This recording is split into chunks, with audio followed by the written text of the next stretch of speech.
2. The same scene. The Christmas tree is in the corner by the piano, stripped of its ornaments and with burned-down candle ends on its dishevelled branches. Nora's cloak and hat are lying on the sofa. She is alone in the room, walking about uneasily. She stops by the sofa and takes up her cloak. Drops her cloak. Someone is coming now. Goes to the door and listens. No, it is no one. Of course, no one will come today, Christmas Day, nor tomorrow either. But perhaps... Opens the door and looks out. No, nothing in the letter-box. It is quite empty. Comes forward. Oh, what rubbish! Of course he can't be in earnest about it. Such a thing couldn't happen. It is impossible. I have 3 little children. Enter the nurse from the room on the left, carrying a big cardboard box. At last I found the box with the fancy dress. Thanks. Put it on the table. Doing so. But it is very much in want of mending. I should like to tear it into 100,000 pieces. What an idea!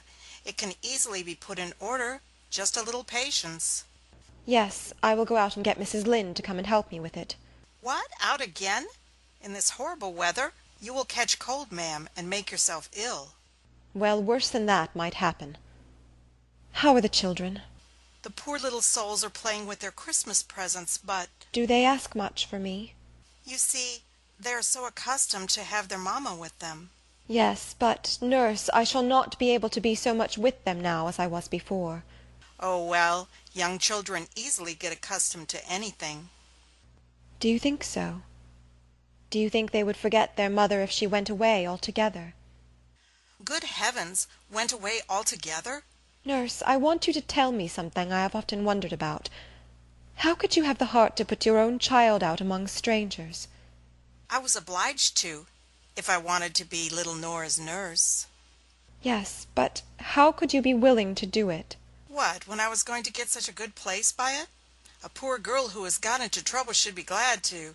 Besides, that wicked man didn't do a single thing for me. But I suppose your daughter has quite forgotten you. No, indeed she hasn't. She wrote to me when she was confirmed and when she was married. Putting her arms round her neck. Dear old Anne, you were a good mother to me when I was little. Little Norah, poor dear, had no other mother but me. And if my little ones had no other mother, I am sure you would... What nonsense I am talking! Opens the box. Go into them. Now I must... You will see tomorrow how charming I shall look. I am sure there will be no one at the ball so charming as you, ma'am. Goes into the room on the left. Begins to unpack the box, but soon pushes it away from her. If only I dared go out. If only no one would come. If only I could be sure nothing would happen here in the meantime. Stuff and nonsense! No one will come. Only I mustn't think about it. I will brush my muff. What lovely, lovely gloves. Out of my thoughts! Out of my thoughts! 1, 2, 3, 4, 5, 6... Screams. Ah! There is someone coming. Makes a movement towards the door, but stands irresolute. Enter Mrs. Lynde from the hall, where she has taken off her cloak and hat. Oh, it's you, Christine. There's no one else out there, is there? How good of you to come. I heard you were up asking for me.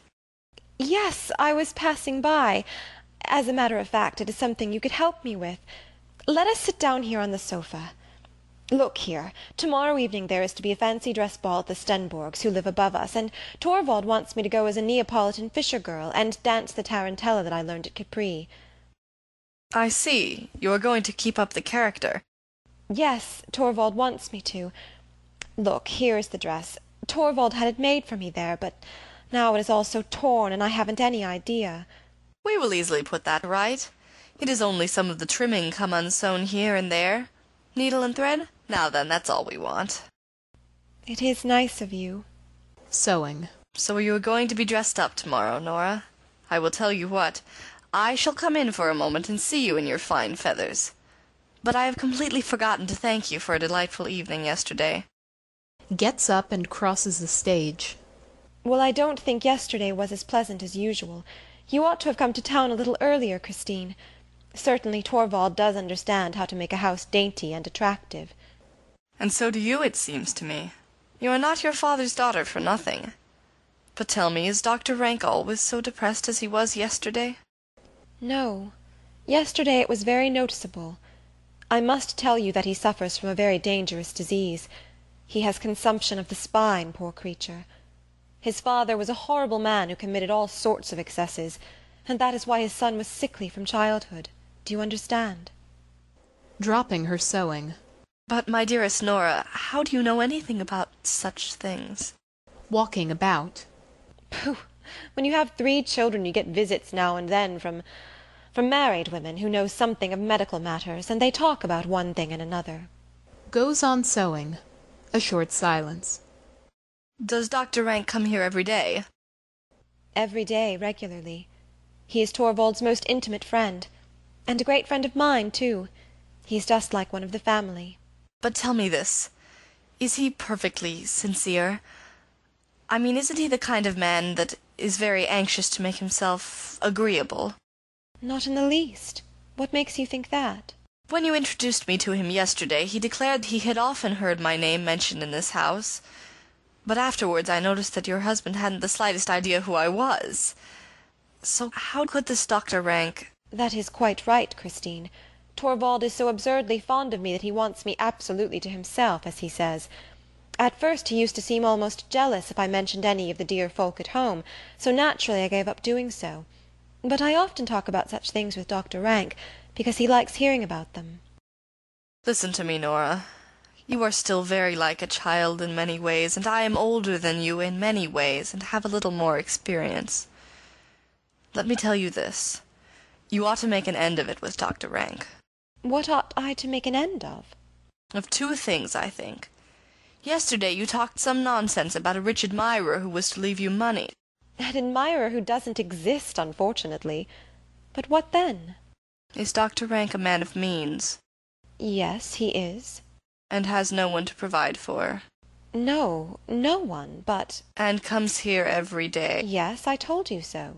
But how can this well-bred man be so tactless? I don't understand you at all. Don't prevaricate, Norah. Do you suppose I don't guess who lent you the £250? Are you out of your senses? How can you think of such a thing? A friend of ours who comes here every day? Do you realize what a horribly painful position that would be? Then it really isn't he? No, certainly not. It would never have entered into my head for a moment. Besides, he had no money to lend then. He came into his money afterwards. Well, I think that was lucky for you, my dear Norah.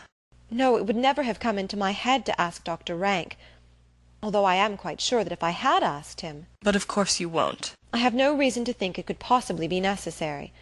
But I am quite sure that if I told Dr. Rank— Behind your husband's back? I must make an end of it with the other one, and that will be behind his back too. I must make an end of it with him.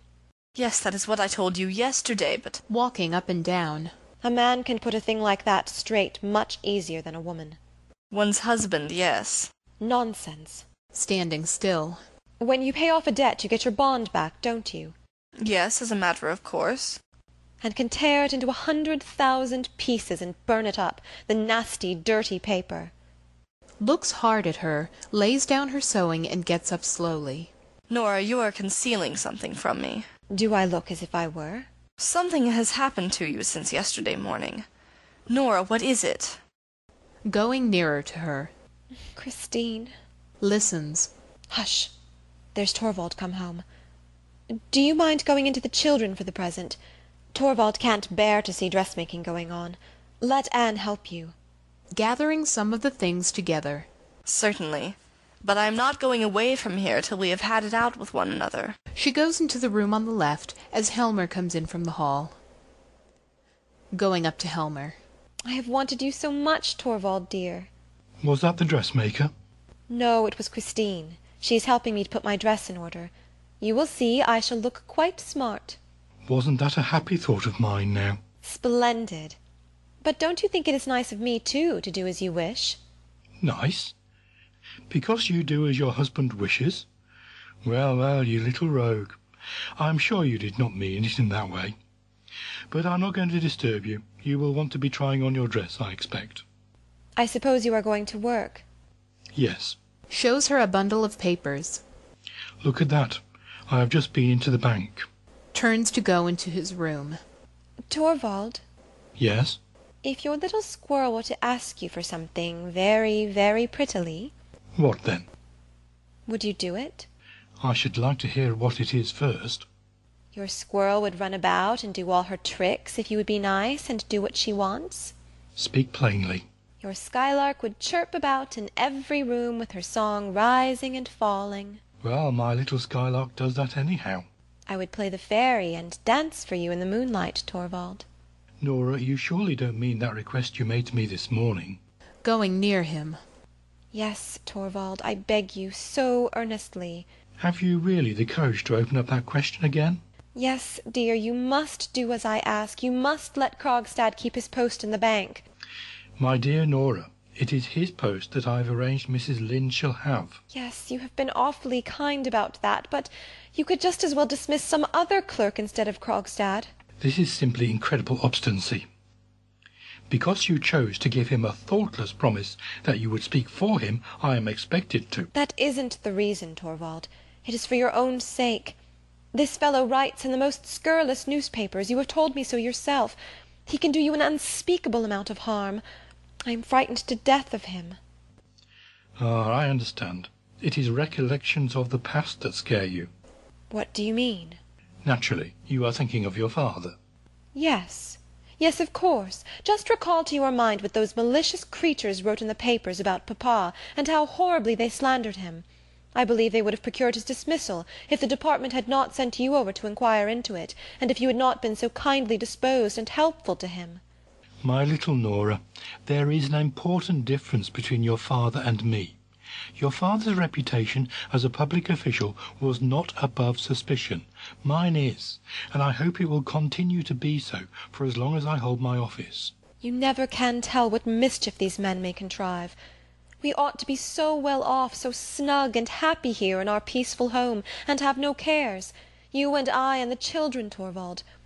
That is why I beg you so earnestly. And it is just by interceding for him that you make it impossible for me to keep him. It is already known at the bank that I mean to dismiss Krogstad. Is it to get about now that the new manager has changed his mind on his wife's bidding? And what if it did? Of course. If only this obstinate little person can get her way.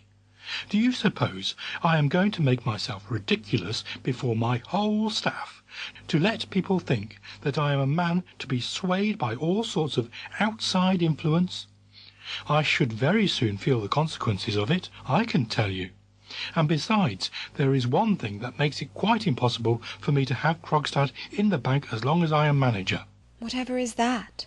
His moral failings I might perhaps have overlooked, if necessary. Yes, you could, couldn't you? And I hear he is a good worker too. But I knew him when we were boys. It was one of those rash friendships that so often prove incubus in afterlife. I may as well tell you plainly, we were once on very intimate terms with one another. But this tactless fellow lays no restraint on himself when other people are present.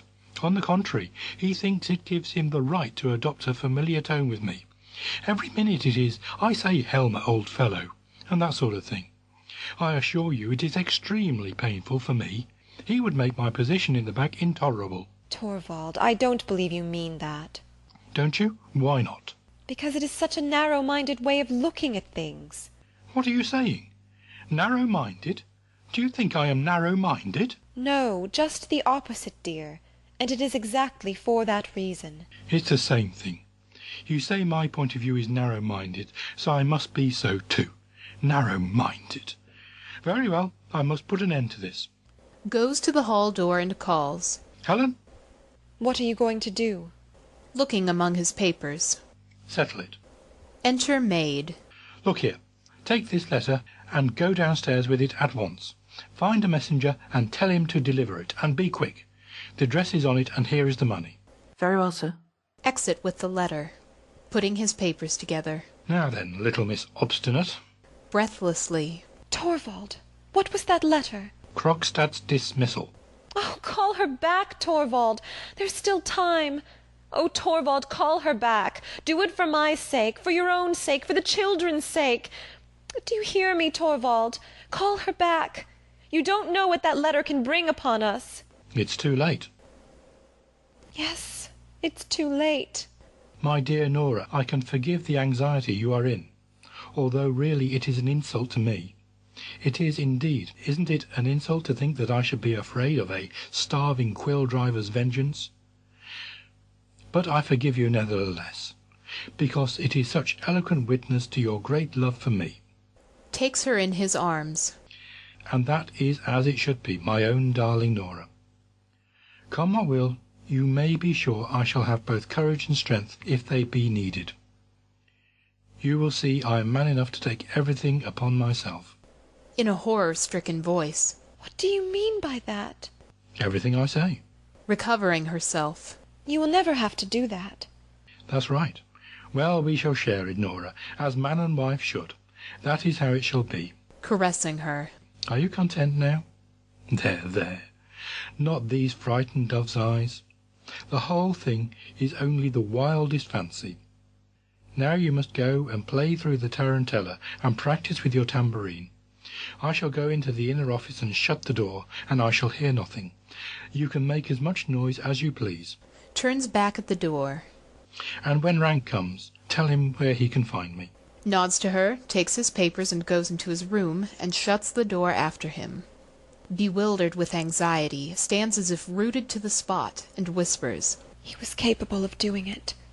He will do it. He will do it in spite of everything. No, not that. Never, never anything rather than that. Oh, for some help, some way out of it. The doorbell rings. Dr. Rank, anything rather than that. Anything, whatever it is. She puts her hands over her face, pulls herself together, goes to the door and opens it. Rank is standing without, hanging up his coat. During the following dialogue it begins to grow dark. Good day, Dr. Rank. I knew your ring, but you mustn't go into Torvald now. I think he is busy with something. And you? Brings him in and shuts the door after him. Oh, you know very well I always have time for you. Thank you. I shall make use of as much of it as I can. What do you mean by that? As much of it as you can?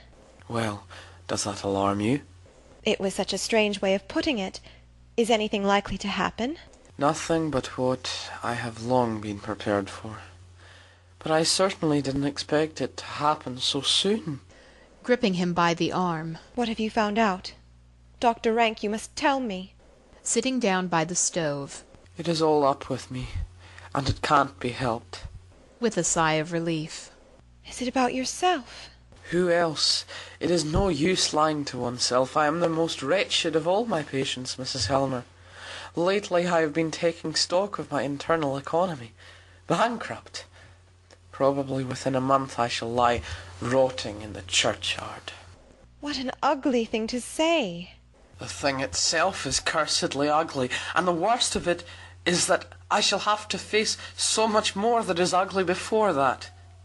I shall only make one more examination of myself. When I have done that, I shall know pretty certainly when it will be that the horrors of dissolution will begin. There is something I want to tell you. Helmer's refined nature gives him an unconquerable disgust at everything that is ugly. I won't have him in my sick room. Oh, but Dr. Rank. I won't have him there, not on any account. I bar my door to him. As soon as I am quite certain that the worst has come, I shall send you my card with a black cross on it, and then you will know that the loathsome end has begun. You are quite absurd today, and I wanted you so much to be in a really good humour. With death stalking beside me, to have to pay this penalty for another man's sin? Is there any justice in that? And in every single family, in one way or another, some such inexorable retribution is being exacted. Putting her hands over her ears. Rubbish! Do talk of something cheerful. Oh, it's a mere laughing matter, the whole thing. My poor innocent spine. has to suffer for my father's youthful amusements. Sitting at the table on the left. I suppose you mean that he was too partial to asparagus and pâté de foie gras, don't you? Yes, and to truffles. Truffles, yes, and oysters too, I suppose?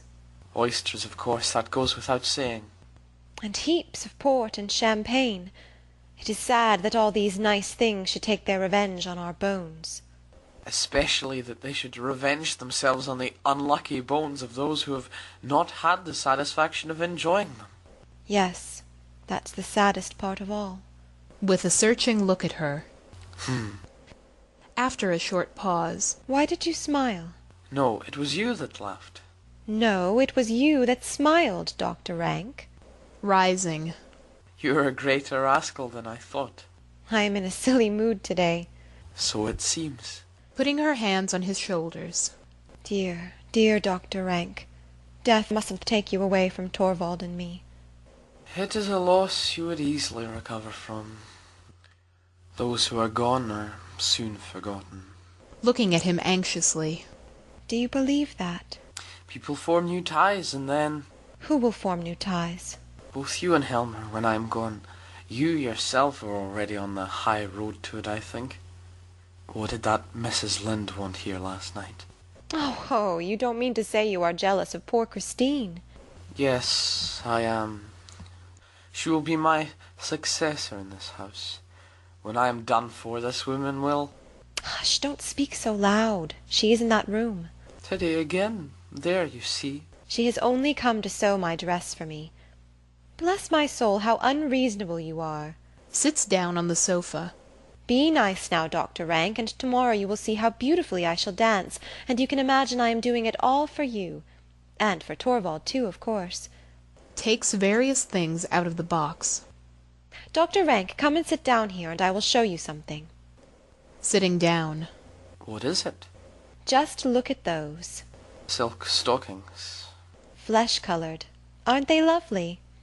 It is so dark here now, but tomorrow... No, no, no, you must only look at the feet. Oh, well, you may have leave to look at the legs, too. Why are you looking so critical? Don't you think they will fit me? I have no means of forming an opinion about that. Looks at him for a moment. For shame. Hits him lightly on the ear with the stockings. That's to punish you. Folds them up again. And what other nice things am I to be allowed to see? Not a single thing more for being so naughty. She looks among the things, humming to herself.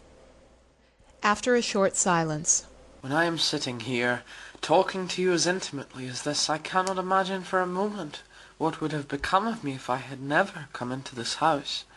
Smiling. I believe you do feel thoroughly at home with us. In a lower voice, looking straight in front of him. And to be obliged to leave it all. Nonsense, you are not going to leave it. As before. And not be able to leave behind one the slightest token of one's gratitude. Scarcely even a fleeting regret. Nothing but an empty place which the first comer can fill as well as any other. And if I asked you now for a... No. For what? For a big proof of your friendship. Yes, yes. I mean a tremendously big favour. Would you really make me so happy for once? But you don't know what it is yet. No, but tell me. I really can't, Dr. Rank. It is something out of all reason. It means advice and help and a favour. The bigger a thing it is, the better. I cannot conceive what it is you mean. Do tell me. Haven't I your confidence? More than anyone else. I know you are my truest and best friend, and so I will tell you what it is. Well, Dr. Rank, it is something you must help me to prevent. You know how devotedly, how inexpressibly deeply Torvald loves me. He would never for a moment hesitate to give his life for me. Leaning towards her.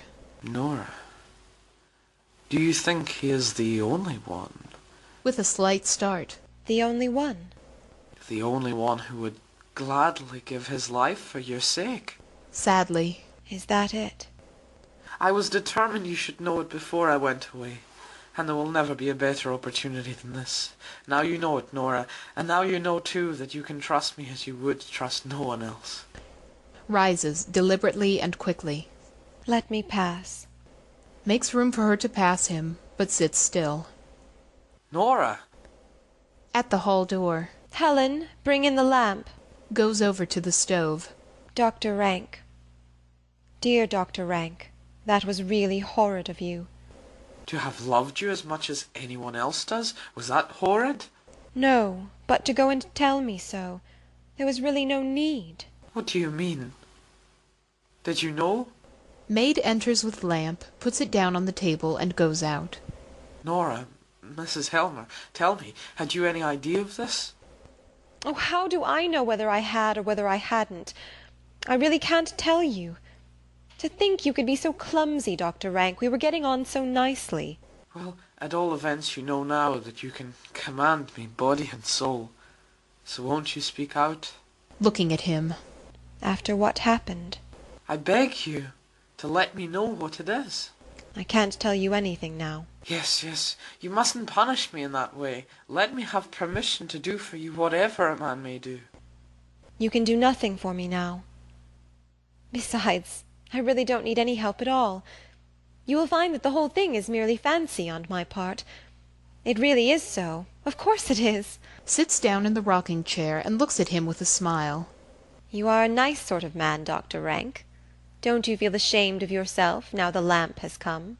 Not a bit. But perhaps I had better go forever. No, indeed you shall not. Of course you must come here just as before. You know very well Torvald can't do without you. Yes, but you? Oh, I am always tremendously pleased when you come. It is just that put me on the wrong track. You're a riddle to me. I have often thought that you would almost as soon be in my company as in Helmer's. Yes. You see, there are some people one loves best, and others whom one would almost always rather have as companions. Yes, there is something in that. When I was at home, of course, I loved papa best. But I always thought it tremendous fun if I could steal down into the maids' rooms, because they never moralized at all, and talked to each other about such entertaining things. I see. It is their place I have taken. Jumping up and going to him. Oh, dear, nice Dr. Rank, I never meant that at all. But surely you can understand that being with Torvald is a little like being with papa. Enter maid from the hall. If you please, ma'am. Whispers and hands her a card. Glancing at the card. Oh. Puts it in her pocket. Is there anything wrong? No, not in the least. It is only something... It is my new dress. But your dress is lying there. Oh, yes, that one. But this is another. I ordered it. Torvald mustn't know about it. Oh, then that was the great secret. Of course. Just go in to him. He is sitting in the inner room. Keep him as long as... Make your mind easy. I won't let him escape. Goes into Helmer's room. To the maid. And he is standing waiting in the kitchen. Yes, he came up the back stairs. But didn't you tell him no one was in? Yes, but it was no good. He won't go away. No, he says he won't until he's seen you, ma'am. Well, let him come in, but quietly. Helen, you mustn't say anything about it to anyone. It is a surprise for my husband. Yes, ma'am, I quite understand. Exit. This dreadful thing is going to happen. It will happen in spite of me. No, it can't happen. It shan't happen. She bolts the door of Helmer's room. The maid opens the hall door for Krogstad and shuts it after him. He is wearing a fur coat, high boots, and a fur cap.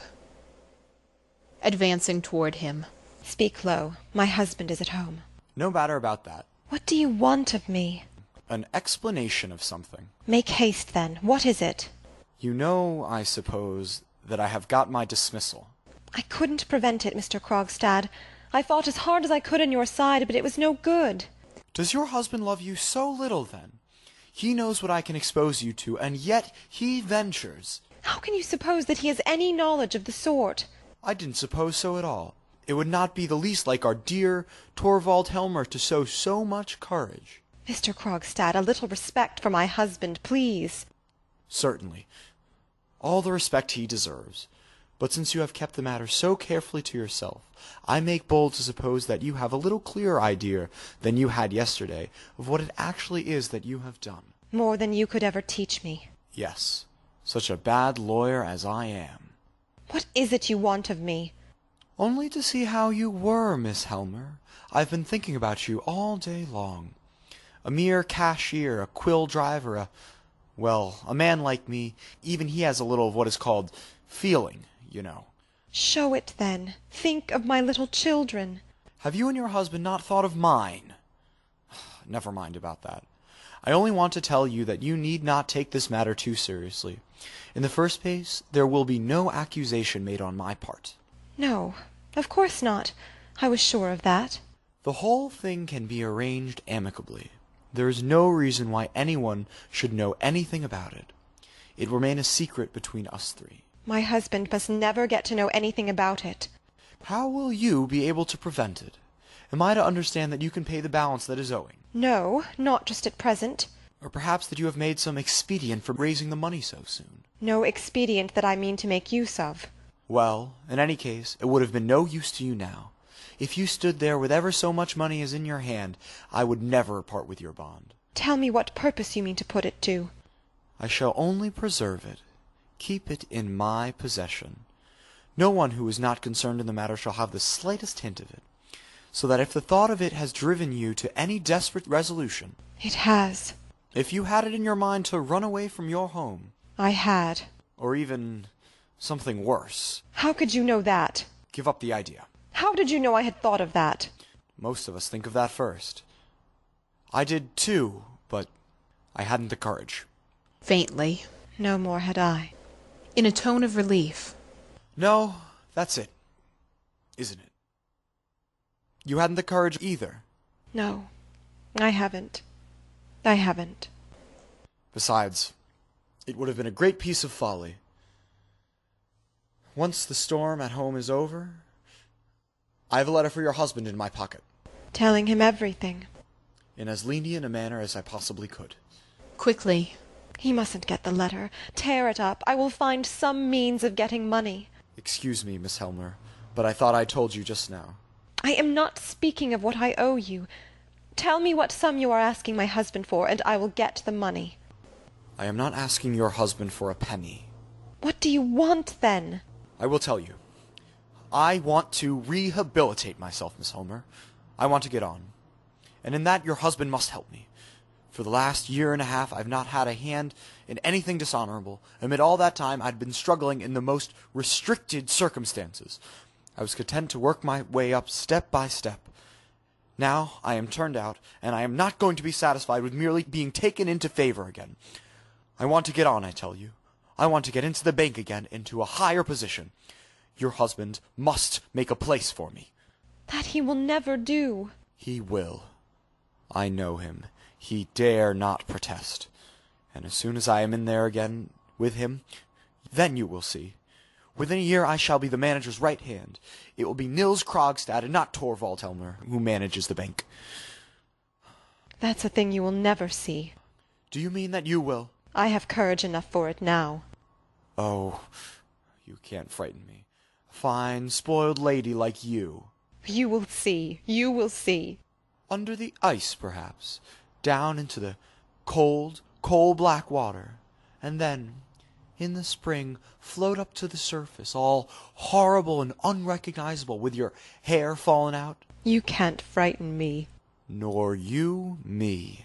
People don't do such things, Miss Helmer. Besides, what use would it be? I would have him completely in my power all the same. Afterwards, when I am no longer. Have you forgotten that it is I who have the keeping of your reputation? Norah stands speechlessly looking at him. Well, now, I have warned you. Do not do anything foolish. When Helmer has had my letter, I shall expect a message from him. And be sure you remember that it is your husband himself who has forced me into such ways as this again. I will never forgive him for that. Goodbye, Miss Helmer. Exit through the hall. Goes to the hall door, opens it slightly and listens. He is going. He is not putting the letter in the box. Oh, no, no, that's impossible. Opens the door by degrees. What is that? He is standing outside. He is not going downstairs. Is he hesitating? Can he? A letter drops into the box. Then Krogstad's footsteps are heard until they die away as he goes downstairs. Norah utters a stifled cry and runs across the room to the table by the sofa. A short pause. In the letter box. Steals across to the hall door. There it lies. Torvald. Torvald. There is no hope for us now.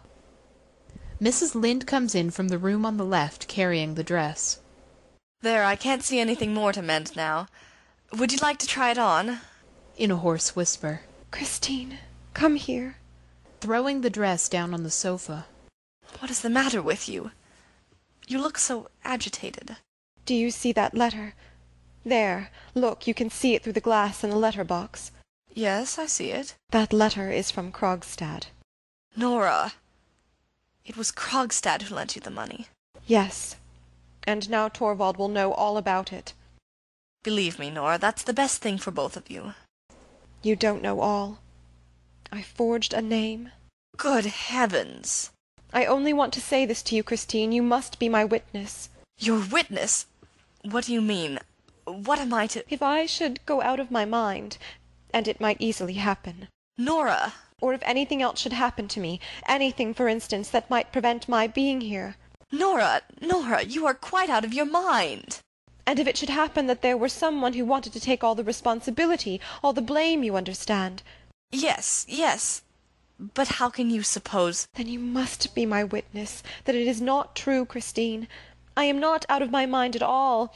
I am in my right senses now, and I tell you no one else has known anything about it. I, and I alone, did the whole thing. Remember that. I will indeed.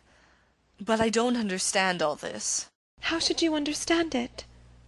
A wonderful thing is going to happen. Yes, a wonderful thing. But it is so terrible, Christine. It mustn't happen, not for all the world. I will go at once and see Krogstad. Don't go to him. He will do you some harm. There was a time when he would gladly do anything for my sake. He? Where does he live? How should I know? Yes. Feeling in her pocket. Here's his card. But the letter, the letter. Calls from his room, knocking at the door. Norah? Cries out anxiously. Oh, what's that? What do you want? Don't be so frightened. We're not coming in. You have locked the door. Are you trying on your dress? Yes, that's it. I look so nice, Torvald. Mrs. Lynde has read the card.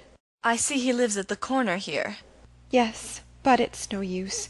It is hopeless. The letter is lying there in the box.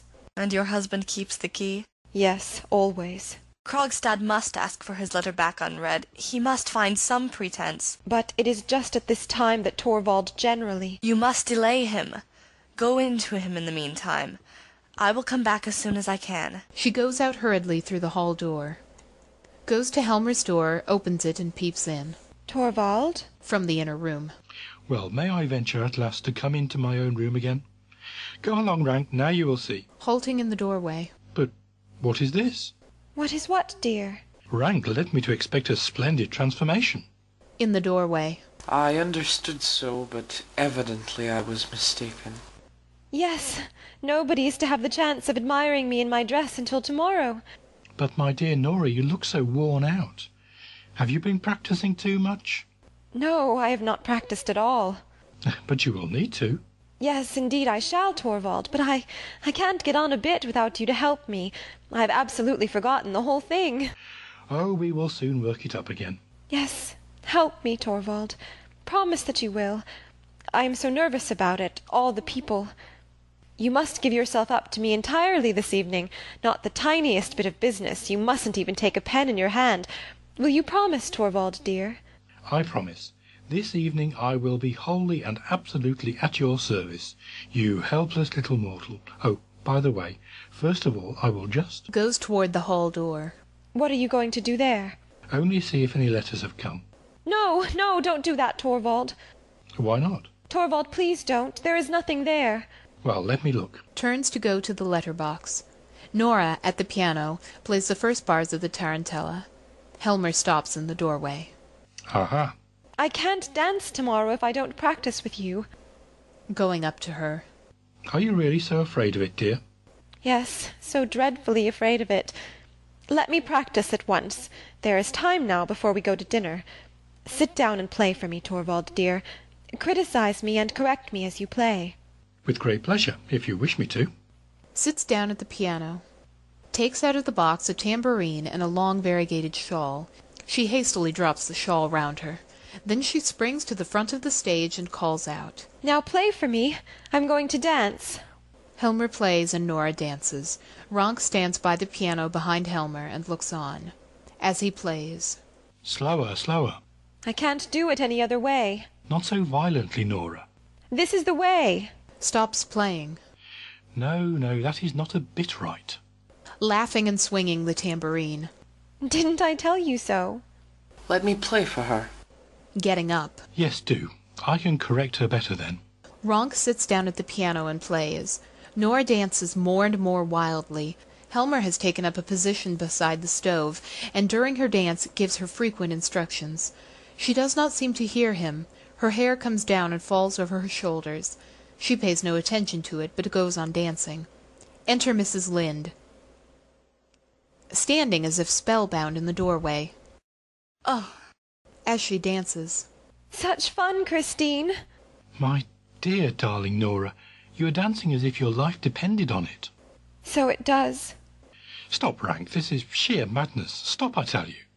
Ronk stops playing, and Norah suddenly stands still. Helmer goes up to her. I could never have believed it. You've forgotten everything I taught you. Throwing away the tambourine. There, you see? You will want a lot of coaching. Yes, you see how much I need it.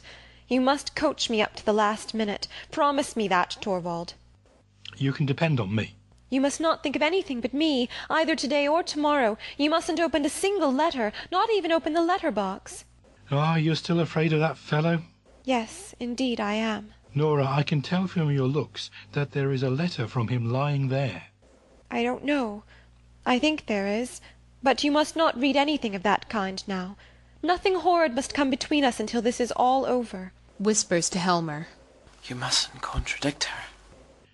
taking her in his arms. The child shall have her way. But tomorrow night, after you have danced. Then you will be free. The maid appears in the doorway to the right. Dinner is served, ma'am. We will have champagne, Helen. Very good, ma'am. Exit. Hello, are we going to have a banquet? Yes, a champagne banquet until the small hours. Calls out. And a few macaroons, Helen. Lots, just for once. Come, come. Don't be so wild and nervous. Be my own little skylark as you used to be. Yes, dear, I will. But go in now. And you too, Dr. Rank.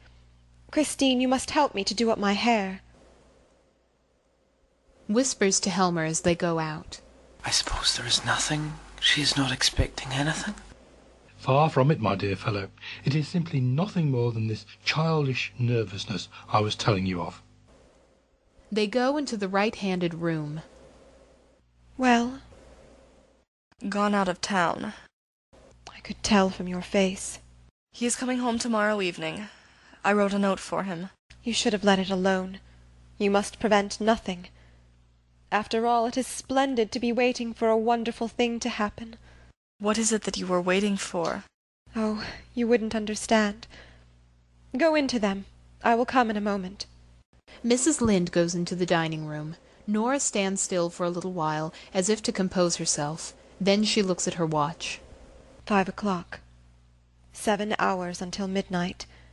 And then 24 hours until the next midnight. Then the tarantella will be over. 24 and 7.